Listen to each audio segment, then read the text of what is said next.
Muy buenos días a todos y a todas quienes nos acompañan una semana más a este programa, su programa Corpografías, un proyecto colaborativo entre Voces Azuayas, el Centro de Etnografía Interdisciplinaria Caleidos, La Andariega y el apoyo decidido de la Universidad de Cuenca a través de su dirección de vinculación con la comunidad. Este, como otros programas, ha sido posible gracias a la participación de estudiantes de comunicación social y en este, por lo menos específicamente, la participación también de estudiantes de la carrera de medicina, de la Cátedra de Antropología Médica de la Facultad de Medicina de la Universidad de Cuenca. A ellos también un agradecimiento por todo el trabajo que hacen para todas las semanas poder llevar hacia ustedes este tipo de conversaciones. El día de hoy hemos querido trabajar y hablar, conversar sobre un tema que nos parece importante, la pandemia que está en boca de todos, que ha sido motivo de tanto análisis y preocupación en el contexto actual, pero desde una perspectiva más bien histórica, conversar sobre la historia de las pandemias, para entender que esta obviamente no es la primera y probablemente no sea la última de las pandemias que azotan a la humanidad. Entender que a lo largo de la historia hemos tenido situaciones de este tipo que han significado mucha muerte, mucho dolor para el ser humano.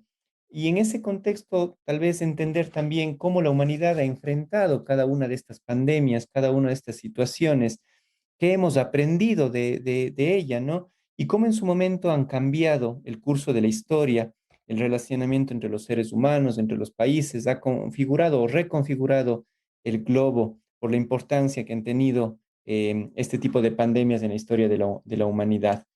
Con esto queremos profundizar y planear nuevas perspectivas también sobre este asunto que nos interesa, que nos convoca a todos y tal vez darnos cuenta también de que quizás el enemigo no es necesariamente el virus como tal, virus que, dicho sea de paso, como otros que nos han visitado, otros vendrán, sino tal vez el enemigo más grande es el sistema, en este caso de salud, y cómo como humanidad enfrentamos este tipo de situaciones y qué podemos hacer para, para después de esto, después de este azote tan doloroso, salir fortalecidos y como humanidad mirar hacia el futuro. Sobre eso va el tema de esta semana y sobre eso queremos invitarles a conversar en el programa de hoy. Muy buenos días y gracias por acompañarnos.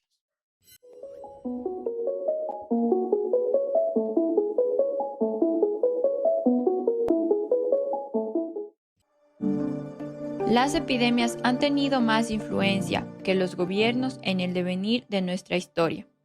George Bernard Shaw. La palabra pandemia procede de la expresión griega traducida como enfermedad del pueblo entero. Se trata de situaciones que se han presentado en diferentes momentos de la historia de la humanidad, con diferentes e importantes consecuencias.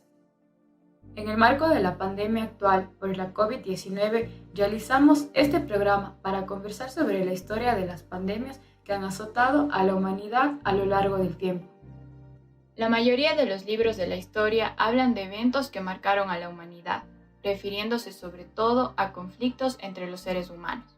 La lucha y el abuso de poder han sido los motivos principales que han marcado la evolución del hombre. Pocos textos hablan sobre el papel de las enfermedades en la sociedad. Sin embargo, las pandemias han representado importantes y terribles azotes para la humanidad. Estas pandemias en ocasiones transformaron las sociedades en las que aparecieron y el transcurso de la historia. Entre el año 1065 y el 180 después de Cristo tuvo lugar la plaga antonina en el seno del Imperio Romano, durante el reinado de Marcos Aurelio, y se piensa que esta fue causada por la viruela. Afectó a Asia Menor, Egipto, Grecia e Italia. La plaga destruyó a más de 1/3 de la población en algunas áreas y diezmó al ejército romano, reclamando la vida del mismo Marcos Aurelio. Afectó las antiguas tradiciones romanas, creando las condiciones para la expansión de nuevas religiones, incluyendo el cristianismo. La plaga justiniana se dio entre 541 y 542. Fue una epidemia de peste que se extendió por Constantinopla y de allí a todo el imperio bizantino. Incluso el propio Justiniano fue víctima de la peste. Al final de la epidemia, la capital imperial había perdido casi el 40% de su población y en todo el imperio se había cobrado la vida de 4 millones de personas.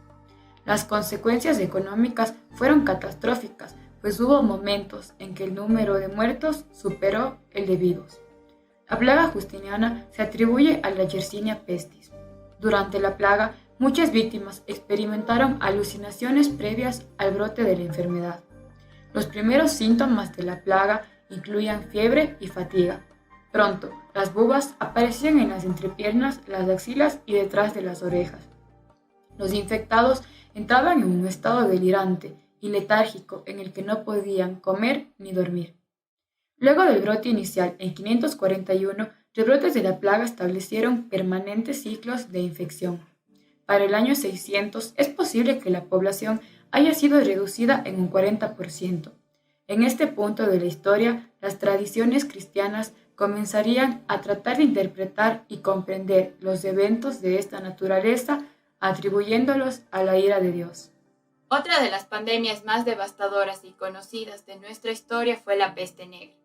Este brote se vivió a mediados del siglo XIV, entre 1346 y 1353. 5 siglos más tarde se descubrió su origen en las ratas, que durante la Edad Media convivían en las grandes ciudades con las personas e incluso se desplazaban en los mismos transportes. La transmisión se realizaba de persona a persona, mediante gotas de saliva, al estornudar o toser, además de los contactos más íntimos. Algunas estimaciones señalan que la peste negra reclamó alrededor del 60% de las vidas de Europa. La mortalidad de la peste bubónica no tratada estaba cerca del 70%. La población europea, predominantemente católica, interpretaba esta enfermedad como el castigo divino de los pecadores. Por su parte, el cólera fue endémico de la India en sus inicios. Su presencia se registró en la Europa del siglo XVI, donde se sabía poco sobre ella. Desde el año 1503, se estipulaba que el contagio podría ser por aguas contaminadas. En marzo del año 1832, se extendió por Inglaterra, Francia, Bélgica, Noruega y Holanda. Posteriormente, durante la epidemia de 1854 en Londres, el médico inglés John Snow, padre de la epidemiología moderna, llamó la atención sobre la fuente de infección de las aguas y su mecanismo de transmisión.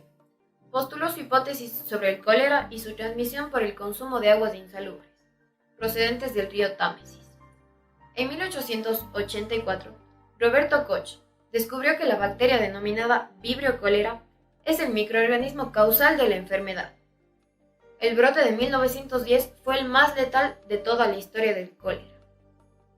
Para continuar con este recuento histórico, hablaremos sobre la gripe española, la cual surgió en 1918 en Estados Unidos y se diseminó con las tropas estadounidenses que se repartían por Europa en el último año de la Primera Guerra Mundial. En sus inicios se ocultó su rápida expansión por la prensa de los países europeos en conflicto por la guerra. Sin embargo, España, al ser neutral, publicaba los efectos de la enfermedad. Por esto se la conoció como gripe española. Fue una gripe de evolución fulminante. Recién en los años 30 se identificó que el agente causal era una mutación de cepa aviar H1N1. Aportó al final de la Primera Guerra Mundial, ya que afectó a los ejércitos germanos y del Imperio Austriaco-Húngaro, más temprano y con más virulencia que sobre los oponentes aliados. De la gripe española sucedieron 3 oleadas y la última fue la más letal. En España murieron aproximadamente 260.000 personas y en la India ascendió entre 1 a 2 millones. En todo el mundo, entre 20 a 50 millones de personas fallecieron por lo que es considerada la mayor catástrofe sanitaria del siglo XX. Es preciso ahora hablar sobre el virus de la inmunodeficiencia humana, o VIH-Sida. Esta es una de las pandemias más graves y conocidas por la sociedad actual. Los primeros casos fueron registrados en el año de 1981. Se identificaba un tipo de chimpancé en África Central, que muy probablemente transmitió la infección a los humanos, y después mutó. Se calcula que hasta el año 2020 se han producido alrededor de 36 millones de muertes por esta enfermedad, y cerca de 30 millones de personas viven con el virus, por lo que se considera que esta pandemia continúa siendo un gran problema de salud mundial. Y a pesar de que los avances en el diagnóstico y en el tratamiento con antirretrovirales han mejorado la calidad de vida de los pacientes que lo padecen, Hasta la actualidad no existe ningún tratamiento específico ni un método de prevención que permita erradicar el virus. Finalmente, llegamos hasta la más reciente pandemia, provocada por un nuevo tipo de coronavirus nombrado SARS-CoV-2, detectado a finales del 2019 en Wuhan, China. Fue declarada pandemia por la Organización Mundial de la Salud en marzo del 2020. Se han descubierto un gran número de coronavirus relacionados al SARS en murciélagos y se identificó al SARS-CoV-2 como un virus relacionado a este. Se conoce que la sintomatología relacionada con la infección incluye fiebre, fatiga, tos seca, dolor de cabeza, mialgias, diarrea y anosmia. Estos pueden llevar a fallas multiorgánicas de acuerdo con el sistema inmunológico de los pacientes y comorbilidades, provocando así complicaciones graves que pueden llevar a la muerte.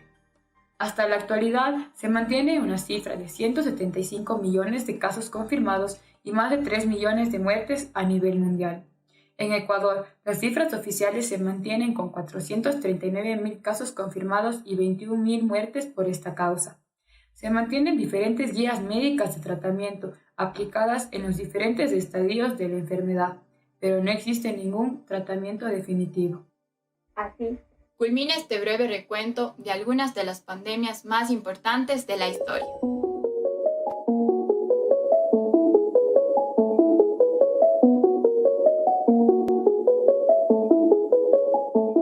Muchas gracias por acompañarnos una vez más en este programa. Ahora vamos a dar paso a la entrevista con la doctora Ruth Jimbo. Ella es médico especialista en medicina familiar, máster en gerencia en salud para el desarrollo local, máster en economía de la salud y del medicamento y PhD en epidemiología y salud pública de la Universidad de Alcalá de España. Se ha desempeñado en el campo de la salud pública, medicina basada en evidencia, evaluación de tecnologías sanitarias y economía de la salud. Ha sido consultora para el Ministerio de Salud, OPS, BID y UNPFA. Actualmente es investigadora principal del Centro de Investigación para la Salud en América Latina y subdecana de la Facultad de Medicina de la PUCE. Muchas gracias por acompañarnos, doctora. Bienvenida. Hola Antonella, buenos días. Saludos a todas las personas que nos escuchan. Para mí es un gusto compartir con ustedes este tema tan pertinente en la actualidad, ¿no? Que nos hace reflexionar y nos hace mirar atrás para evaluar sobre todo qué hemos aprendido de toda una historia de pandemia. Gracias. Sí, y antes de hablar específicamente del COVID, yo quería preguntarle cómo o cuándo una pandemia ya se da por terminada. Habíamos visto en el video que, por ejemplo, el VIH es algo que nos está acompañando todavía. Entonces, todos estos enemigos virales, yo creo que también depende mucho de la respuesta, ¿no? ¿Cuál es la diferencia entre la respuesta del sistema de salud a una u otra enfermedad y su efectividad de qué depende para decir que ya estamos o hemos superado alguna de las enfermedades, por ejemplo, que se mencionaron en el video anterior? Sí, gracias Antonella. Creo que antes algo que es bien importante es las definiciones. A veces tenemos un poco de confusión en las definiciones asociadas a los tipos de, ya sea brote, epidemia o pandemia. Entonces me gustaría empezar por ahí, luego contesto esta parte.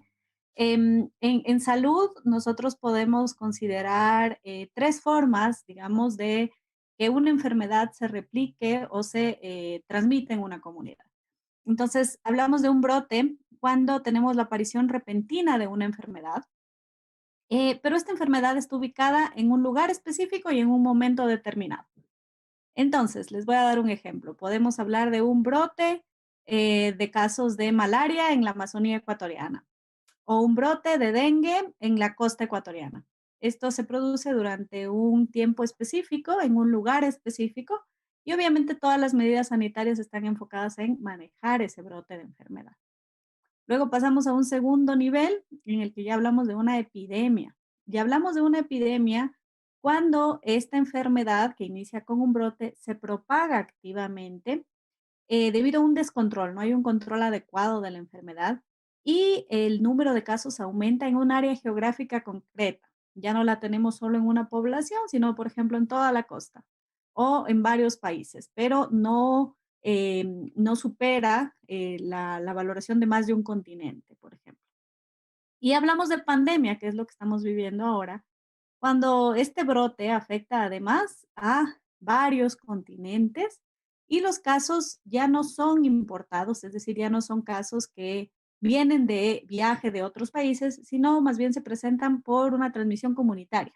Es decir, el virus, la bacteria o el microorganismo que está causando la enfermedad ya se replica y vive en la comunidad, ¿no? Entonces, eso es lo que estamos viviendo ahora mismo, una pandemia, ¿no? Ahora relacionada con su pregunta, Antonella, ¿cuándo se acaba, no? ¿Cuándo, cuándo decimos ya, se acabó la pandemia, no? Igual tenemos tres términos relacionados con el control de la enfermedad. Hablamos que una enfermedad puede ser controlada, eliminada o erradicada. Y hay varios ejemplos en la historia de los que podemos luego abarcar que han tenido como estas soluciones, ¿no? Entonces, cuando una enfermedad está controlada, hablamos de una enfermedad cuando hemos aplicado varias medidas sanitarias en la población dirigidos a que la enfermedad se controle, es decir, que exista una reducción en el número de casos. Hay varias medidas de control, las mismas cuarentenas, el aislamiento, lo que ahora estamos viviendo con el uso de medidas de protección, y la misma vacunación. Podemos lograr con todas estas estrategias controlar. Es decir, que el número de casos no aumente exponencialmente y ya no sea un peligro muy, muy amplio, ¿no? Eso lo estamos intentando hacer todavía con COVID, no lo logramos completamente, no tenemos una enfermedad controlada porque justamente la herramienta de la vacunación, que es la que más ayuda al control, todavía no ha conseguido su efecto más amplio porque no tenemos coberturas adecuadas aún, ¿no? Pero luego, tal vez en una enfermedad podemos tener un proceso de eliminación en la que vamos a desaparecer los casos de la enfermedad. Con todas las medidas sanitarias que hayamos aplicado, ya no tenemos casos de enfermedad, lo cual todavía estamos muy lejos en COVID.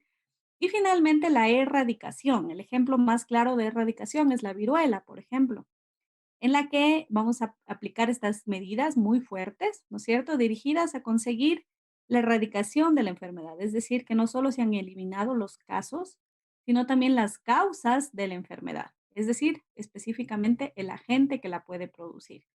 Entonces, tenemos como que estas tres posibilidades: control, eliminación y erradicación. Ahora mismo, haciendo un recuento con lo que estamos viviendo en COVID, estamos todavía trabajando en medidas de control, pero las medidas de control todavía no son lo suficientemente potentes a nivel mundial para reducir el número de casos y que tengamos un número controlado de casos que justamente permita que el sistema sanitario responda y podamos atender a todos estos pacientes. Bueno, y llevado de esto también, algunos de los estudiantes que mencionaba hace un rato a Israel nos habían comentado como una pregunta, claro, si es que esto de la nueva normalidad se iba a acabar pronto y ahí no se escucha, ¿no? Entre la gente. Como que, la nueva normalidad, no, 2 años más y ya nadie usa mascarilla, o ya hasta diciembre, ya enero de ley fiestas. Entonces, claro, es porque no conocemos estos tres pasos que existen. Y yo me imagino que esto que realmente es la nueva normalidad, sí que nos va a acompañar por más tiempo. ¿Cuál es su opinión respecto a eso, a estas medidas de prevención? ¿O cuánto debería ser lo recomendable? ¿Cuánto tiempo debería sostenerse esto para seguir controlando la enfermedad? Sí, esta pandemia tiene unos temas particulares interesantes y es que hay mucha información que aún desconocemos. Existe todavía mucha incertidumbre en un montón de temáticas, ¿no? Nos cogió tan de nuevo, a pesar de que a nivel sanitario esperábamos ya una pandemia. Sabíamos que una pandemia estaba próxima por venir, porque la historia de la humanidad y cómo hemos manejado la relación sanitaria, la relación con el ambiente en general, daba la posibilidad de que una pandemia venga, ¿no? Pero a pesar de saber que iba a venir una pandemia, no estábamos completamente preparados para una pandemia de este tipo y hay muchas dudas todavía en relación al coronavirus. Entre ellas, esto que nos dice usted, Antonella, la nueva normalidad, que la nueva normalidad va a ser no una normalidad 100% como la que conocemos habitualmente.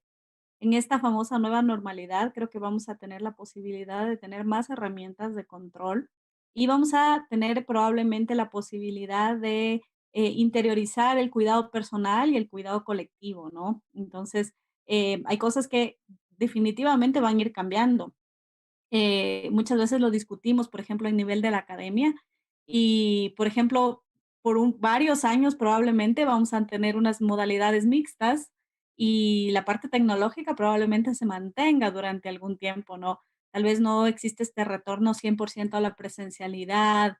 Esto del uso de mascarilla, no sabemos qué va a pasar. Tenemos un ejemplo reciente con Israel, ¿no?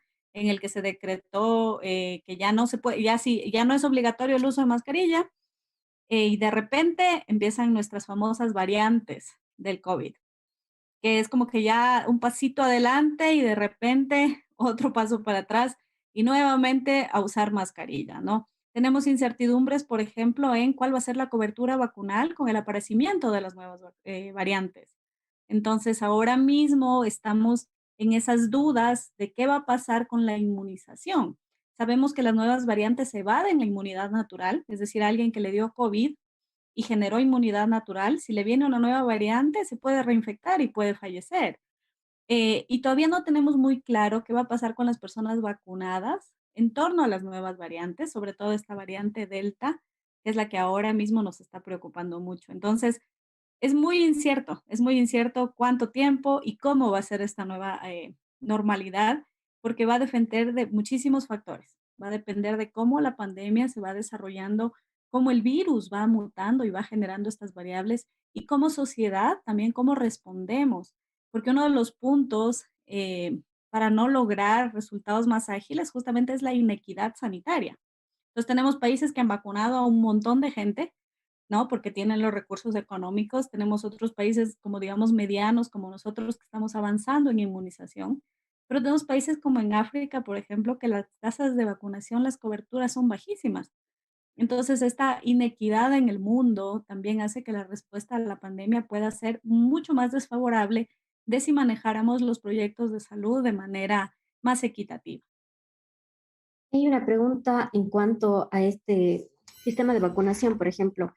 Hay muchas personas que tienen la duda, ¿no? Si es que tenemos un año de pandemia y yo sé, claro, todo el mundo dice, es que ya se ha venido investigando, ya habían gripes, ya se estaba desarrollando alguna especie de vacuna, pero ¿cómo en un año se puede saber cuáles son los efectos que va a tener después? Entonces, si bien, claro, esta forma en la que nosotros vivimos, de no tenemos acceso a la tecnología, en donde de hecho no hemos parado por completo nuestras actividades porque seguimos trabajando, tiene esa ventaja, tiene la desventaja también de que una noticia falsa, un rumor, cualquier cosa especulativa que incluso aumenta esta incertidumbre de las personas, se comparte a nivel mundial y eso genera muchísima desconfianza. Incluso el tiempo en el que salió la vacuna ha hecho que muchos se cuestionen si deberían vacunarse o no y hay este tipo de casos que estamos viendo, por ejemplo, que hay centros de vacunación vacíos a veces y la gente no se quiere vacunar.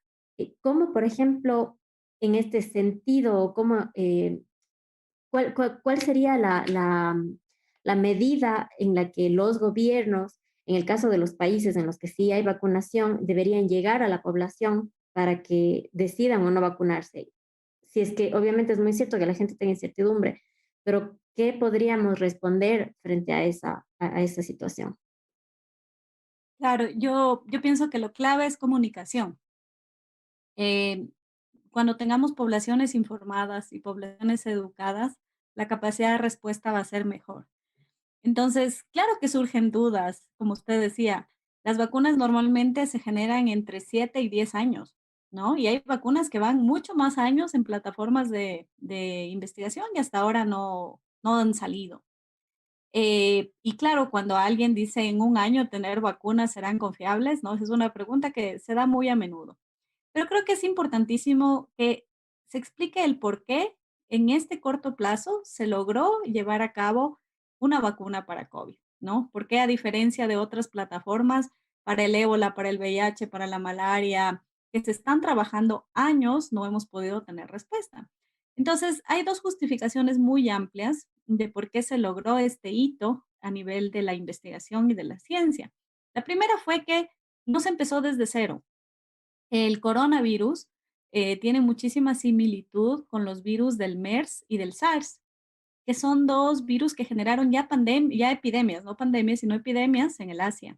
Entonces ya había un buen tiempo de trabajo, sobre todo en los estudios preclínicos y en los estudios iniciales que dieron pie para no empezar de cero. Otro estudio que tiene, agente que tiene similitud con el coronavirus y que también sirvió para poder avanzar más rápido fue la valoración o el tema del ébola, porque comparten algunas características, ¿no? Entonces, esa es la primera justificación. No se partió de cero, no se partió de cero, sino ya tuvieron como un recorrido inicial que les permitió como adelantar. Y el segundo tema que es así bien obvio y que además refuerza que el tema de la inversión en salud es tan necesario es que todos los fondos y la inversión fue dirigida completamente a la vacuna. Entonces, casi en un estudio que estaba revisando, casi que se multiplicó por 30 o 40 veces la inversión relacionada con la formación de una vacuna. Entonces, claro, si tú tienes un recurso limitado, tienes menos personal, tienes menos tiempo, menos capacidad de investigar esta vacuna. Para el caso del coronavirus, todos los esfuerzos, todos los países, todas las organizaciones pudieron poner su aporte e invertir en la generación de esta vacuna. Entonces fue como que un trabajo titánico súper fuerte, pero que en un año llevó a la consecución, además de algo bien interesante, porque las plataformas de vacuna que se están usando en la actualidad son plataformas que nunca antes se habían utilizado. Y eso es importante, ¿no?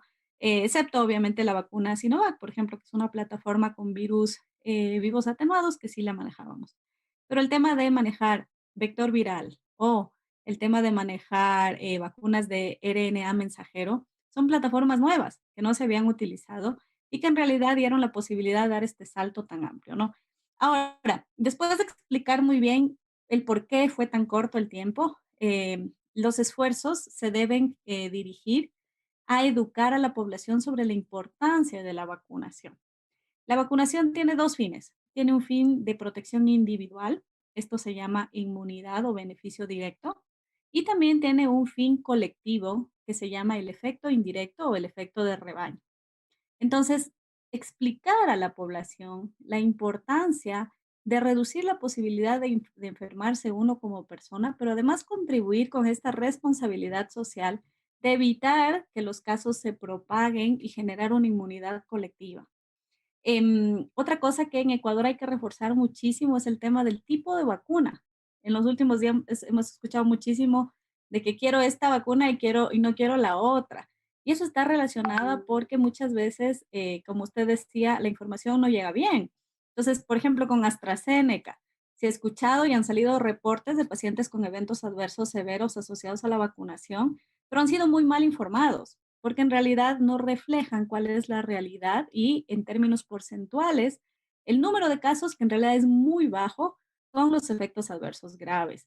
Entonces, las personas que no están bien comunicadas tienen temor y tienen miedo y a veces prefieren no vacunarse. Y aquí viene el punto importante. Ante una pandemia tan fuerte, tan transmisible y peor aún con la llegada de estas nuevas variantes que van a tener 3, 4, 5 veces más transmisibilidad, van a ser muy fuertes, el no estar protegido, ¿no? Genera esta posibilidad de no terminar con esta pandemia y no lograr reducir los casos. Entonces, un poco, yo creo que la base fundamental es la comunicación, comunicación asertiva, comunicación clara, comunicación que llegue a todos. Yo siempre les digo, muchas veces usamos redes sociales, por ejemplo, y no todos tienen redes sociales. O sea, tenemos un montón de población rural que no tiene acceso al Twitter, al Facebook, y no escucha esta información, pero podemos buscar otros medios, ¿no? Hacer campañas masivas de comunicación en radio, vigilantes comunitarios, trabajar mucho con las personas de la comunidad y que se empiece a replicar el mensaje positivo de la vacunación. La forma más importante de llegar a que la gente se vacune es demostrar el efecto. Entonces, por ejemplo, que en el país se vayan sacando números, ¿no? Entonces, como se saca, no sé si han visto en Chile, por ejemplo, es primer día sin ningún caso entre tanto tiempo y temas así. Entonces, comunicación es muy importante. Eso es súper importante y eso es además demasiado necesario porque, claro, cuando uno conversa con la gente, depende de en dónde uno esté ubicado, tiene respuestas totalmente diferentes. Todo el mundo quiere curarse. Cuando estuvimos encerrados, todo el mundo, pero lloraba por salir y una vez que ya pudimos salir, la gente se desató y ahora que ya tenemos la vacuna, la gente no se quiere vacunar. o desinforma, es bien complicado y es bien complicado también porque no tenemos como que un canal de información o no tenemos alguien en quien, no sé, gobiernos locales, gobiernos nacionales, que realmente tomen esa iniciativa de realmente informar qué es lo que hace falta. Ahora, yo ahí tengo una consulta porque, por ejemplo, ¿cómo debería ser el escenario ideal? ¿Cuáles son los pasos que deberíamos, suponiendo obviamente nosotros somos un país que no tiene todo el presupuesto para vacunar a la gente en tiempo récord, pero ya se están haciendo algunos esfuerzos? En el marco en el que nosotros nos estamos moviendo, en este contexto, ¿cuál sería o cómo deberían ser los pasos para empezar ya a retomar las actividades? Se habló, por ejemplo, que los niños ya empiecen a regresar, el retorno a clases, pero se había dado un paso atrás porque se habían visto como que contagios masivos. ¿Cuánto se debe esperar? ¿Cómo debería hacerse eso? ¿Y por qué es que existen estos traspiés? No sé si es que nos podría ayudar con eso, doctora, por favor.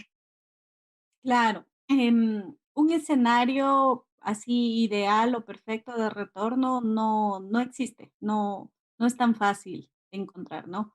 Sin embargo, sí hay parámetros que nos ayudan a saber cuál es el mejor momento de un retorno presencial, que además debe ser gradual y regulado. No podremos salir a la presencialidad al 100%, es como que aquí no ha pasado nada, ¿no? Debe ser gradual, debe ser en orden y debe ser priorizado. Y hay criterios que ayudan a tener un mejor escenario. Entonces, primero, tenemos que tener una capacidad de vigilancia epidemiológica. Tenemos que, como país, estar muy preparados o tener todo el contingente para detectar los casos en el menor tiempo posible.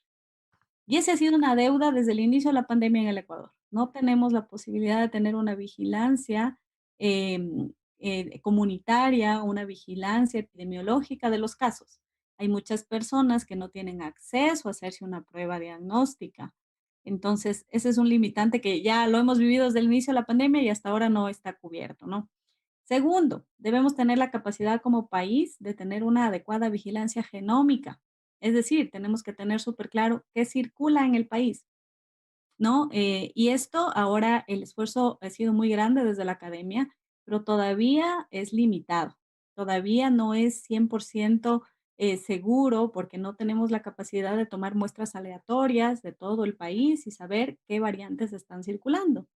En esto ha trabajado mucho la Universidad de San Francisco, por ejemplo, la Universidad de la UES, valorando qué tipos, qué variantes están circulando en el país. Pero esto debe ampliarse, debe mejorarse y veo que hay un esfuerzo del gobierno por incluir a más universidades en esta valoración. El tercer punto es tener una cobertura de inmunización más amplia. Es que no llegamos ni al 10%. Y si no tenemos esta cobertura de inmunización alta, el retorno es peligroso aún, porque tenemos todavía la posibilidad, primero de enfermarnos y luego de transmitir la enfermedad, ¿no?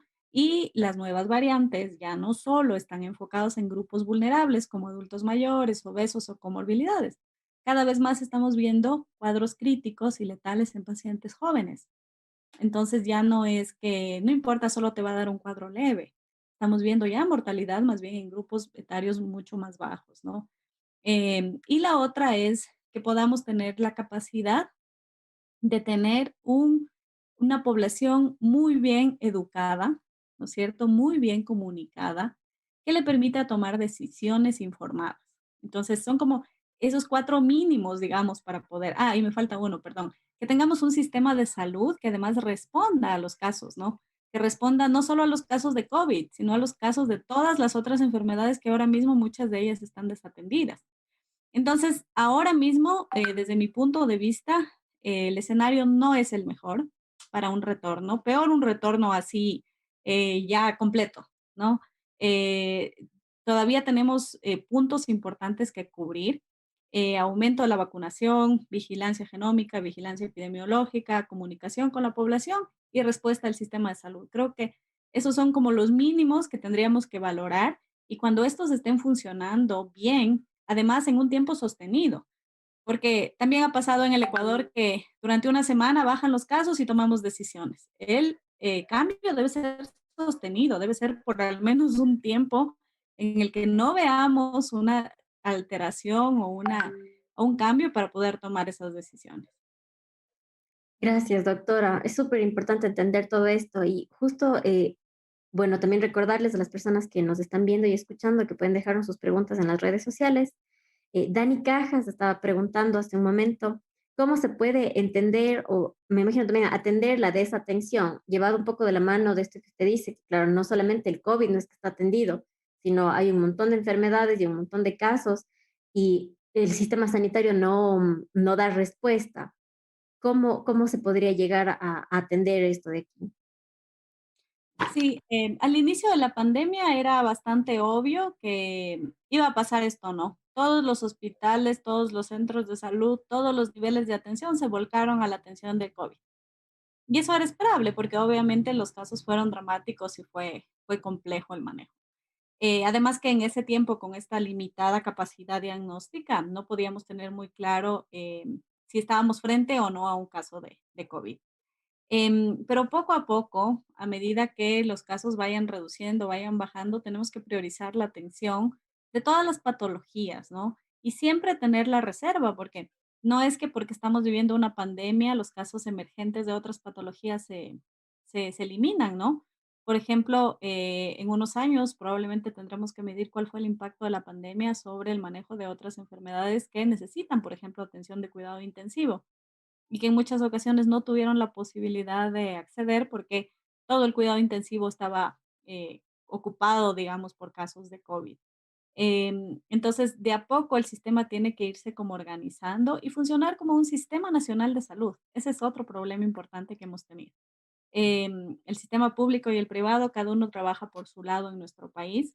No hay una rectoría, no hay una autoridad sanitaria que maneje súper claro el tema de acceso a los servicios. Entonces, yo tengo mapeado todas las camas de hospitalización, todas las camas de terapia intensiva y cuando un paciente lo necesite, puede acceder al sistema público, al sistema privado, porque no puedo jugar, digamos, o no puedo estar dependiendo de la capacidad de pago de un paciente en un tema de pandemia, ¿no? En otros países se ha manejado de manera diferente esto y el acceso a la salud ha sido de una mejor manera, ¿no?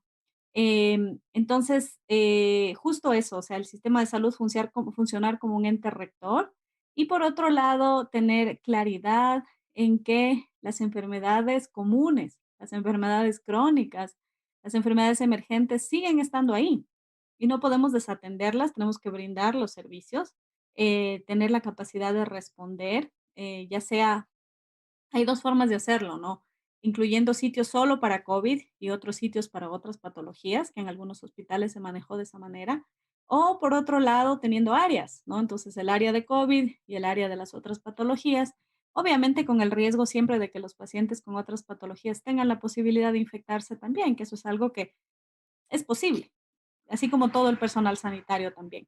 Pero bueno, hay varias estrategias que pueden como que ayudar a que la cobertura sea completa y que no existan enfermedades desatendidas o estrategias priorizadas también que deben mantenerse a pesar de tener o de estar viviendo una pandemia.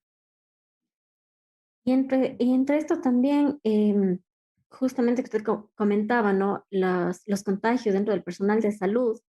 No sé cómo está la situación, por ejemplo, cuando al principio salió lo de la pandemia, había muchas quejas de parte del personal de salud que decía que no estaban bien atendidos, que no tenían todos, no solo las herramientas, sino los insumos, vaya, la protección que ellos debían tener. ¿Cómo se ha manejado esto? Porque claro, en un principio eran aplaudidos y eran los héroes de la patria y eran los héroes del mundo y esos héroes eran desatendidos totalmente. Entonces, ¿cómo va también ahí? Porque claro, no solamente cuidar de la salud es cuidar que todos tengan las vacunas, sino cuidar de quienes administran esas vacunas, quienes están empujando las camillas, quienes están limpiando los hospitales, quienes nos están cuidando, todos los doctores del sistema de salud esté protegido. ¿Cómo es la situación actual? Y si es que ha mejorado o cómo se ha desarrollado en el marco de la pandemia ya después de un año de esta, de esta noticia. Sí, en el tema del personal sanitario, eh, bueno, ahí hay que verlo como que desde un punto más amplio tal vez. Antes de la pandemia, las condiciones en las que trabaja el personal sanitario no siempre han sido las mejores. antes de la pandemia incluso, ¿no? Teniendo estos problemas relacionados, por ejemplo, con el número de horas, las condiciones en las que atienden en las residencias médicas, y sobre todo hay un problema importante en el país desde hace algunos años ya, que se conoce claramente, que es el tema de los posgradistas, los especialistas médicos, que no siempre tienen todas las condiciones necesarias para desarrollar su trabajo en los hospitales. Pero bueno, más allá de eso, en la pandemia hubo un primer momento muy complejo en el que la condición mundial hizo que exista un desabastecimiento muy grande de equipos de protección, por ejemplo. Y claro, en ese tiempo era muy complejo conseguirlos y muy riesgoso atender pacientes sin equipos de protección, lo que lamentablemente sí llevó a un alto número de contagios en personal sanitario, incluso a un número importante de fallecimientos en personal sanitario. Eso ocurrió en Ecuador, ocurrió en el mundo y es algo que es complejo, es difícil, es lamentable, pero sí nos deja una lección importante. Por ejemplo, de cómo nosotros para un próximo escenario que podría ocurrir en algunos años, tener la capacidad de tener industria local y no necesitemos depender de importaciones para temas de equipos de protección, por ejemplo. Y bueno, ese fue como un problema. Luego, claro, todo el personal sanitario se volcó a atender COVID. Entonces, no era raro que COVID esté atendiendo un oftalmólogo, un urólogo, un cirujano, y hasta ahora, ¿no? Hay sitios y áreas COVID en donde todos los profesionales sanitarios tuvieron que atender COVID. Y eso llevaba, obviamente, a la necesidad de una capacitación o de un nuevo entrenamiento en formación clínica, porque si tú tienes un profesional que durante años se ha desempeñado en el área quirúrgica, y tiene que ir a atender pacientes con COVID, no es que no conoce, ¿no? Porque en medicina nos entrenan como médicos generalistas de manera inicial, pero sí tiene que haber todo un proceso de capacitación y nuevamente tener este control de estos pacientes. Eso también fue un punto que fue muy importante y creo que hay que recalcarlo porque el personal de salud estuvo dispuesto a prestar todo su contingente, ¿no? Ahora, con la posibilidad que tuvieron de una vacuna de forma priorizada en su fase cero, creo que fue algo muy importante, porque eso sí llevó a esta posibilidad de tenerlos en un ambiente más seguro al personal sanitario y que ahora sigan colaborando con el manejo de la pandemia, pero ya con una seguridad mayor. Obviamente no queremos decir que ya no se van a enfermar y tienen que seguirse cuidando, tienen que seguir usando equipos de protección, porque a pesar de la vacuna, pueden infectarse y ahora mismo con este advenimiento de las nuevas variantes, como estábamos hablando, incluso no sabemos si son motivo de las nuevas variantes, pero ya hay casos en pacientes que han recibido una o dos dosis de vacuna. Obviamente no es la mayoría y no por eso debemos asustarnos y pensar que la vacunación no sirve, pero el personal sanitario está expuesto a una mayor carga viral porque atiende pacientes directamente, pacientes infectados con COVID, entonces tienen que tener todavía mayores precauciones y también obviamente precauciones luego cuando salen de sus hospitales con sus familias y con la gente que les rodea. Perfecto, perfecto, muchas gracias. Ahora, una pregunta más, ya como para ir cerrando, también. Se ha hablado ya mucho sobre cuáles han sido las fallas, los tropiezos, cuáles han sido las enseñanzas, que han sido muchas para todos nosotros, independiente del lugar en el que nos encontremos.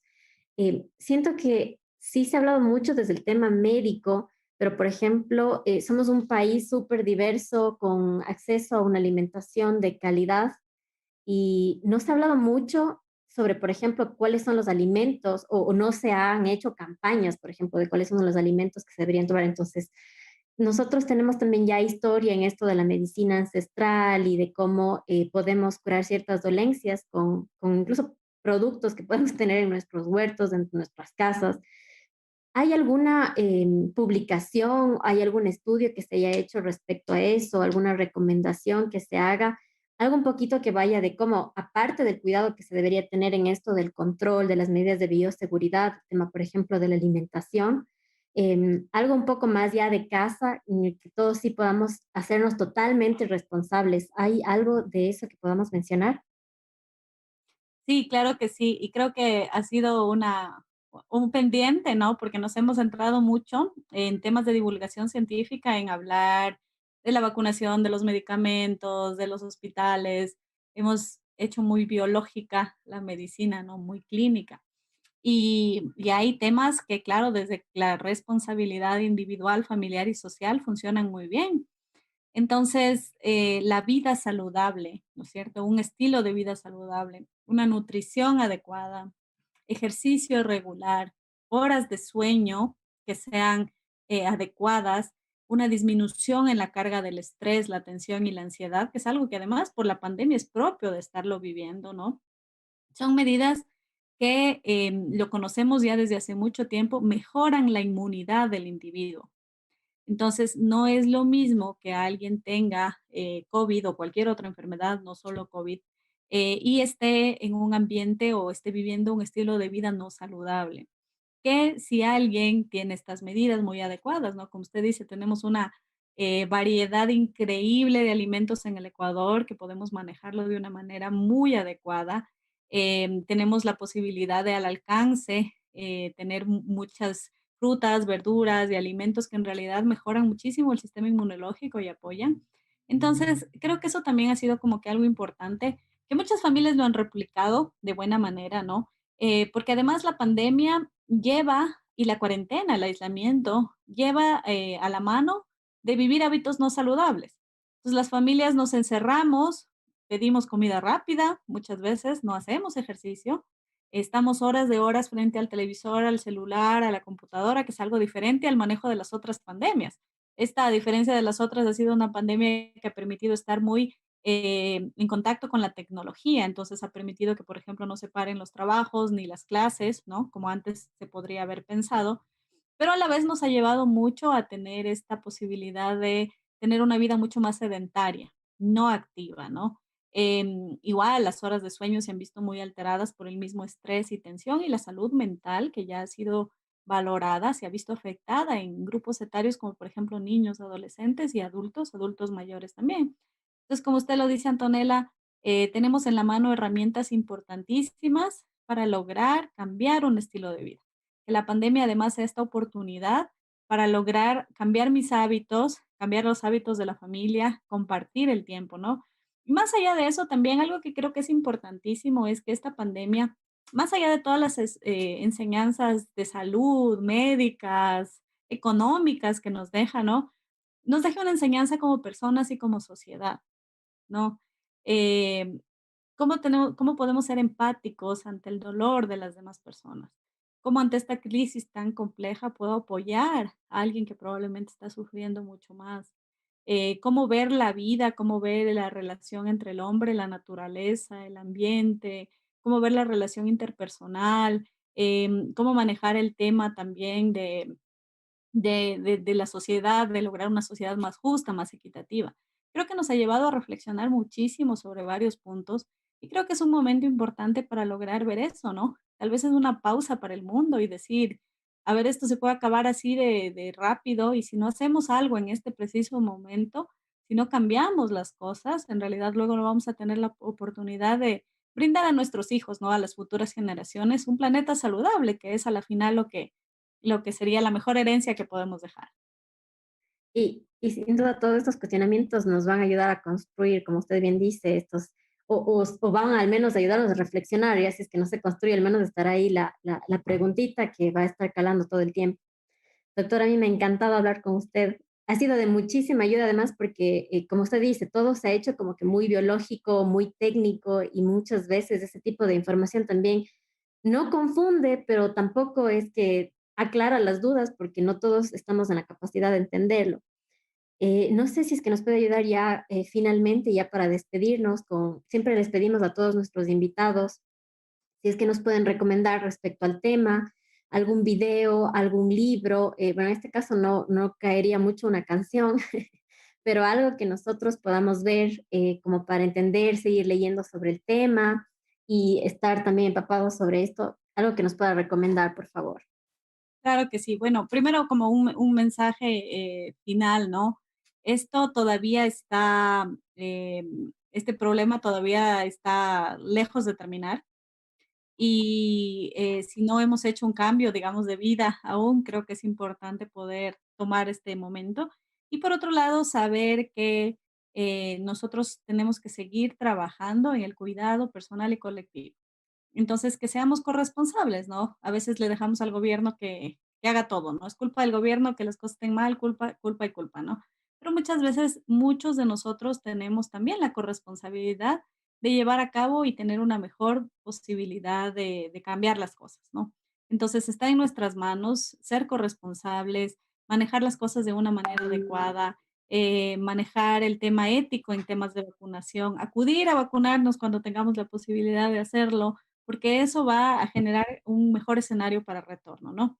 Y bueno, yo les recomendaría ya basándonos en el tema, hay un libro bien interesante que se llama justamente Historia de las pandemias, que es un libro que se escribió en España y relata de una manera muy interesante cómo fue el tema de la gripe española, por ejemplo, que tuvo un impacto, como ya lo decían las compañeras en el video inicial, un impacto importantísimo en la mortalidad, y llegó a ser mucho más alta la mortalidad que la misma Primera Guerra Mundial, ¿no? Entonces, este libro es escrito por José Luis Beltrán, está disponible en varias plataformas como Amazon y también he visto en algunas librerías como Librimundi, por ejemplo. Pero este libro lleva a reflexionar muchísimo y llega a entender cómo desde hace muchísimos años se empezaron a generar conceptos, como por ejemplo lo que es el aislamiento, las cuarentenas, los acordonamientos, que en ese tiempo se les denominaba, y también habla un poco sobre la historia de la vacunación, que me parece muy interesante y quienes estén como identificados con el tema, me parece que es una buena recomendación.